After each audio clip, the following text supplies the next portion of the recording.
If you've watched my story, how I got to medical school, you'll know that I face a lot of rejections, and so I'm like the rejection guru. No, I'm not.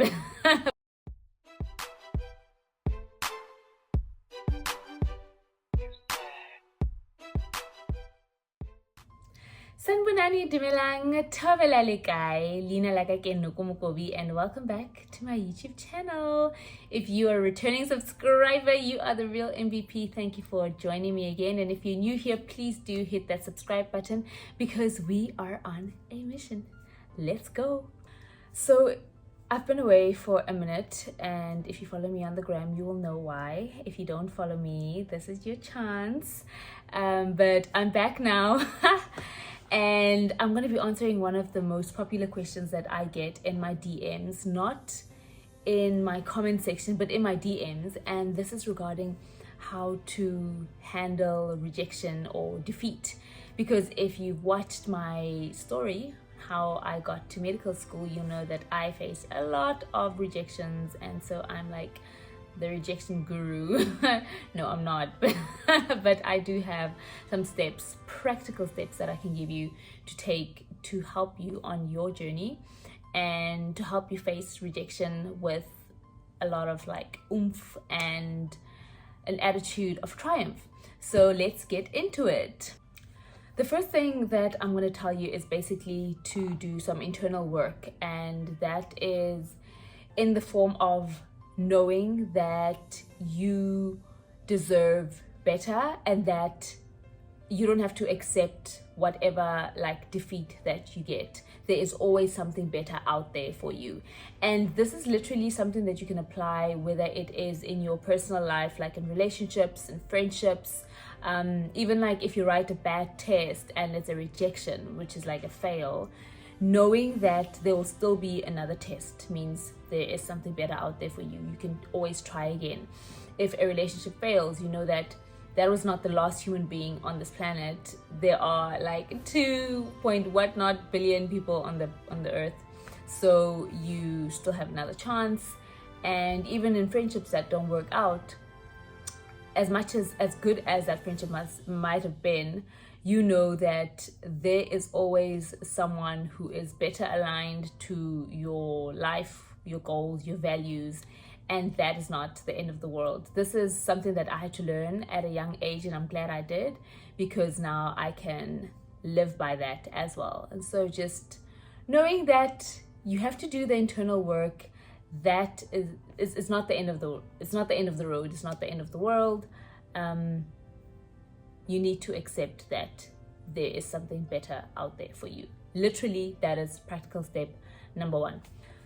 Practical step number 2 is that you need to be able to visualize that goal on paper or on something that is literally right in front of your face. Visualize it, write it down. And for me, I use a vision board. I make one at the end of every year or the beginning of every year, and I change it either every year or every 2 years, depending on how much of my goals I have achieved for that year. And so basically I'll get like a picture of in my case, for my med school journey, I would find a picture of a young black female doctor, and I would have that on my vision board. And you can literally put anything on your vision board that you're working towards. Put some scriptures there, put some words of affirmation.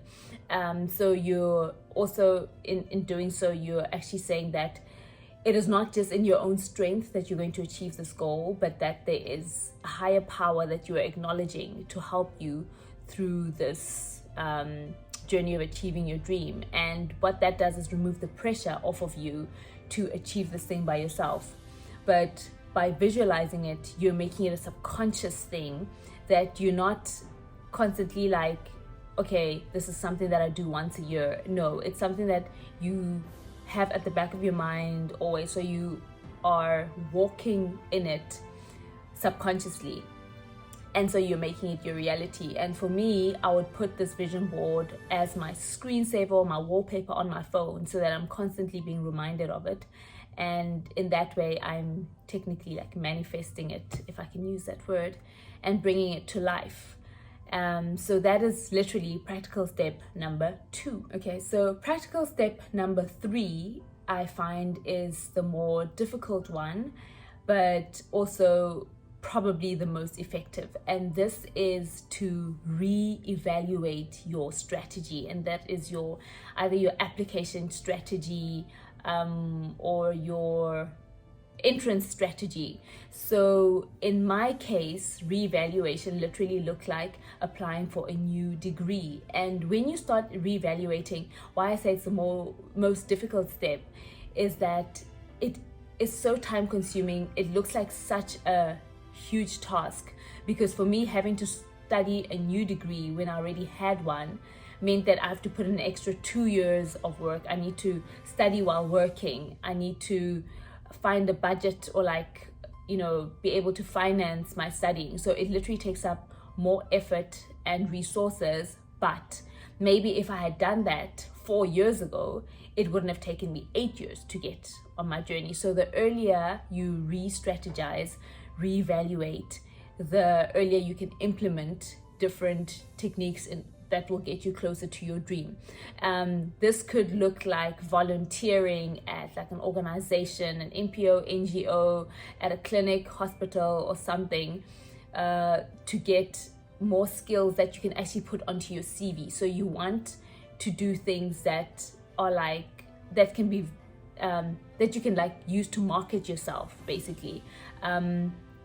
And so when you re-evaluate, when you re-strategize, you're actually preparing yourself to deal with rejection, because you might actually get less rejections for the effort that you put in. And so that is practical step number 3, really just to do something different. If you've been applying to one university for 3 years with the same CV and getting rejections, chances are the 4th year you will also get a rejection. But I know I got accepted for medicine after I had qualified with my second postgraduate degree, which took me 2 years to complete. But then once you're in, right? And so there's nothing to lose there. You're only gaining more skills. That is practical step number 3. And that brings us to the end of my video. Thank you so much for watching. I hope you found it helpful. If you think there's someone who would benefit from this content, please share this video with them. And I look forward to seeing you in the next video. Please do subscribe to my channel, and let's keep moving. Till next time, love you lots. Bye.